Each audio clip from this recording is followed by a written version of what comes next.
Desirable quality है वो है सेलेक्टिविटी। सेलेक्टिविटी का क्या मतलब होता है कि भैया जो रिले है वो कैपेबल होनी चाहिए डिस्क्रिमिनेट करने के लिए, मतलब डिफरेंशिएट कर सके किस किस के बीच में, तीन चीज़ों के बीच में आपकी रिले डिफरेंशिएट करने लायक होनी चाहिए। पहली है फॉल्टी कंडीशन और नॉर्मल सिचुएशन की, कब फॉल्ट हुआ है कब नॉर्मल आया है। दूसरा है ट्रांजिएंट एंड फॉल्ट कंडीशंस की, क्या ट्रांजिएंट्स हैं कि फॉल्ट है। एंड तीसरा है zonal and non zonal fault. इन तीनों को जरा एक एक करके समझेंगे तो आयु आपको समझ में आ गया। सेलेक्टिविटी तीन चीज़ों को डिफरेंशिएट करना आपकी रिले को आना चाहिए। सबसे पहले कि भैया फॉल्ट हुआ है कि नॉर्मल करंट फ्लो कर रहा है। तो नॉर्मल करंट जो होता है वो जनरली रेटेड करंट होता है और इसकी रेटिंग हमें दे रखी होती है सर्किट ब्रेकर के ऊपर कि इतनी करंट इसकी नॉर्मल रहेगी। तो रिले जो है आपकी, फॉर एग्जांपल जनरली जो रिले आती हैं वो 5 एम्पेयर की रिले होती हैं जनरली। तो 5 एम्पेयर की रिले का मतलब क्या होगा कि 5 एम्पेयर से अगर नीचे करंट फ्लो कर रही है तो उसको हम लोग एक नॉर्मल करंट की तरह ट्रीट करेंगे, और 5 एम्पेयर जो होती है वो लगभग पिकअप वैल्यू की तरह एक्ट करती है।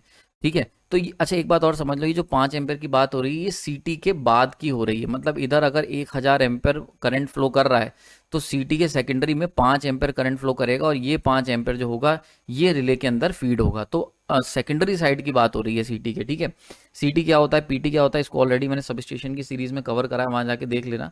तो आयुब आपको समझ में आ गया होगा। तो जनरली जो रिले है वो उसको पता होना चाहिए कि अगर पिकअप से नीचे करंट चल रही है पिकअप वैल्यू से, तो वहां पर उसको एक नॉर्मल सिचुएशन के बारे में अंदाजा हो और रिले उस कंडीशन में ट्रिप सिग्नल जनरेट ना करे। बहुत सिंपल था।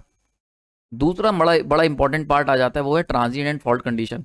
एक्चुअली क्या होता है कि जब भी हम लोग अभी पुराने लेक्चर्स के अंदर हमने सर्किट ब्रेकर का रिक्लोजर और ये सब चीज़ें डिस्कस करी थी, हल्का सा ब्रीफ मैंने आपको बताया था।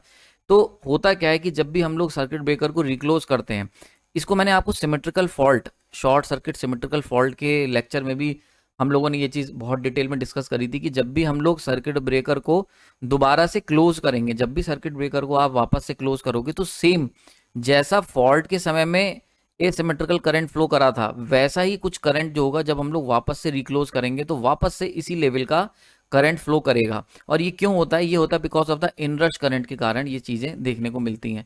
तो ये बहुत ज़रूरी है कि ऐसे समय में जब हम सर्किट ब्रेकर को दोबारा से रिक्लोज कर रहे हैं काफ़ी समय बाद और इनरश करंट पिक्चर के अंदर आ रहे हैं, तो वहां पर हमारी जो रिले है वो उस इनरश करंट यानी कि वो जो ट्रांजिएंट स्टेट है इनरश करंट की उसको और एक फॉल्ट के बीच में डिफरेंशिएट कर सके। इसको अभी आगे मैं और डिटेल में समझाऊंगा आपको।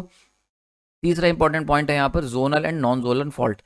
नॉन जोनल का मतलब क्या हुआ, जैसे हमने बताया था, मैंने आपको, हम लोगों ने चीज़ कवर कर रखी है कि जो एक्चुअली क्या होता है, जो रिले होती है वो एक पर्टिकुलर जोन में काम करती है, उसका एक जोन होता है। फॉर एग्जांपल रिले 1 है, तो ये जो मैंने ऑरेंज कलर से जो डॉटेड लाइंस बताई हैं ये क्या है, ये बेसिकली जोन को रिप्रेजेंट कर रही है। तो रिले 1 जो होगी वो इस जोन के अंदर काम करेगी।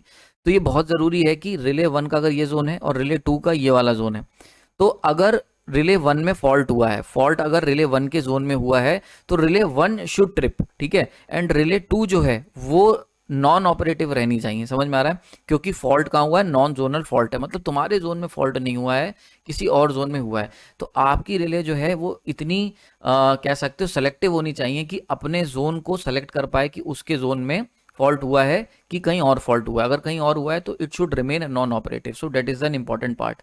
क्लियर हो गया होगा। तो तीन चीजें, एक तो तुम्हारी रिले डिफरेंशिएट कर सके या डिस्क्रिमिनेट कर सके फॉल्ट और नॉर्मल सिचुएशन में, ये थोड़ा आसान होता है। दूसरा है ट्रांजिएंट और फॉल्ट कंडीशन में, ये सबसे टफेस्ट काम है।